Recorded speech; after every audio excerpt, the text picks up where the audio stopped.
Hey guys! Good afternoon! Welcome back to my YouTube channel. And it's Ranga Succulent Lowland here in Davao City, Philippines. Alam nyo guys, ang ginagawa ko ngayon, dahil mainit, ayan yung clay pots natin, di ba? So, ang ginawa ko guys, ayan, nagkuha ako ng plants dito. Alam nyo, hindi talaga good pag masyadong maraming rice hull para sa akin. Kasi you know what? Pag umuulan po, nalalanta yung rice hull sa pinakailalim. Ito yung old soil from Buddha. Tapos nilagdagan ko lang ng mga old soil ko dito. Nailagay ko na pala. Tapos ang ganda pala ng soil na nabili natin guys. Mayroon siyang yung parang sa ano ng kukupit. Oo, mafe-feel mo talaga kasi magba-brown. Tapos nilagay ko na lang dito, hinila ko pataas. Supposed to be, ito lang yung kukunin ko, yung mga stem lagay ko dito. Pero nahila eh. So, kalahati. Sabi ko, hindi talaga maganda yung rice hull kasi parang dulo-dulo. Wala masyadong nutrients. So, okay itong rice hull kapag naihalo siya sa garden soil. Pero pag too much rice hull, it's not good. Oo. Yung ilalim, hindi talaga maganda. Ilang beses ko na yan na-try dati pa. So, hindi na ako gumagawa ng ganyan kasi it's not good. Tapos, ayan.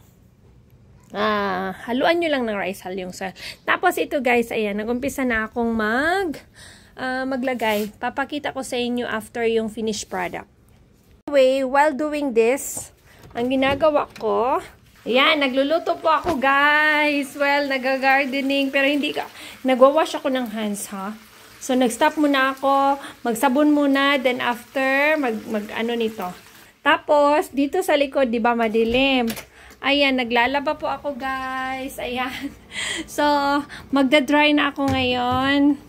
Kaya nanguha man kung ano sa ano guys. Kana isda. Di ba? Kaya paniod to na.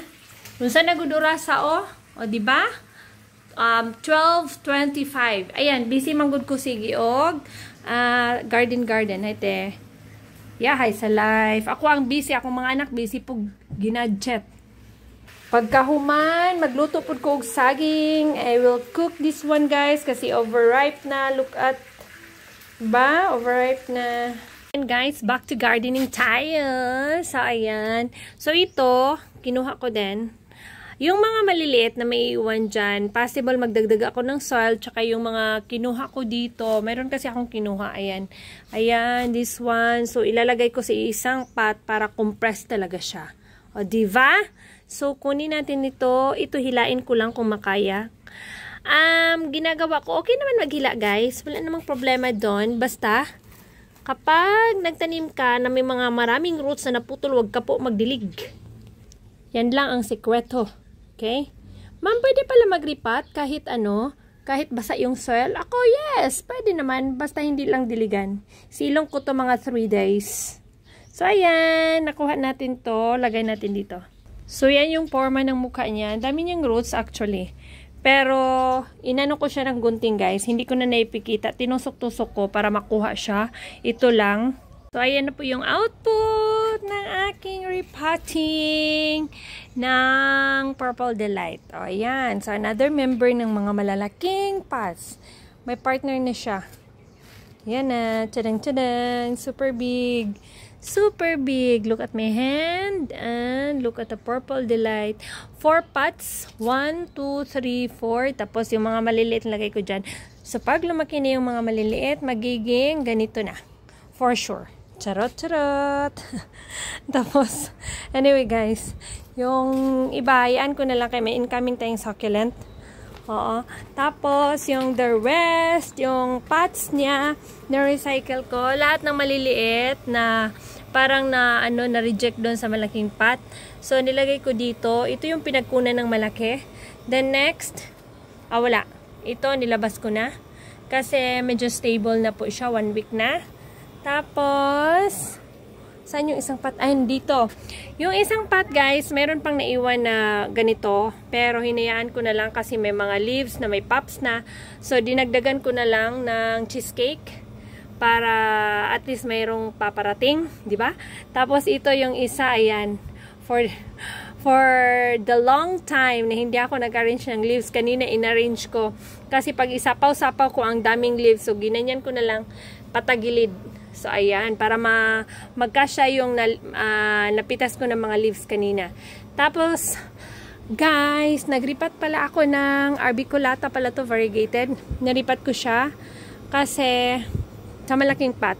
Baka kasi mabuhay na talaga siya. Buhay na siya, ang daming roots.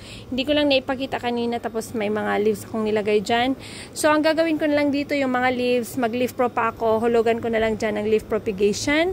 Tapos, ayan, nilagay ko dito si, ito, variegated,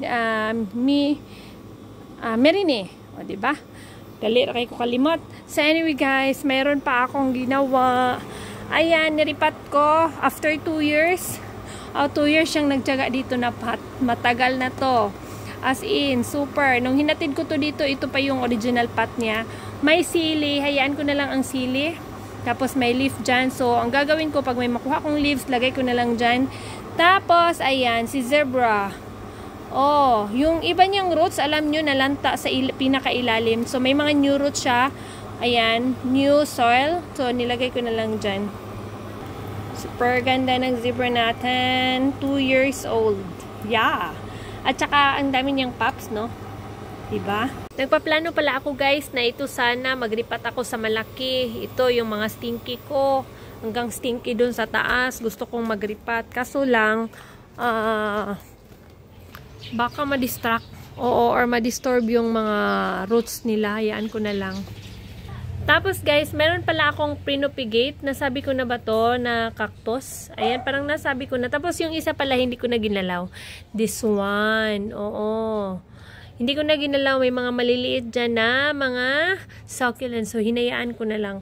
So, ayan guys. Super duper yung ating mga tawag dito ay succulents. O, diba?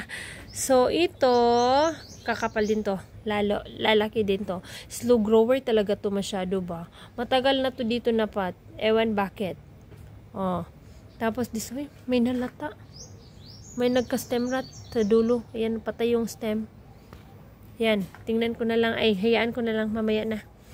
Diba? Busy pa ang lola nyo. So, ito din oh. Super. Ay, nako. Ito din. Dami ng roots. Ayan. Tapos yung ginawa ko nung nakaraan, nilagyan ko ng soil dito sa ibabaw kasi dito parang lumubog siya sa gitna. So, nilagyan ko ng soil pagkatapos diniligan ko para yung soil mapunta sa ilalim. O, diba? Sobrang ganda ng ating napakalaking pot. Tapos ito sinilong ko muna guys kasi parang ay, baka maubos yung leaves dito sa kakaulan. So, at least kapag umulan, nandito siya sa loob. So, yun lang muna ang ginawa ko for now, guys. So, thank you so much for watching. Dito na lang muna. Tapos, see you sa susunod ko na vlog kapag mayroon pa akong gagawin. O, diba? Purple Delight. Madami talaga ako. Parang 80% ng mga succulent ko, guys. Purple Delight. Alam nyo na. Favorite ko si Purple Delight. At saka kasi, mabilis siyang alagaan. So, thank you so much for watching. See you on my next vlog. Bye-bye!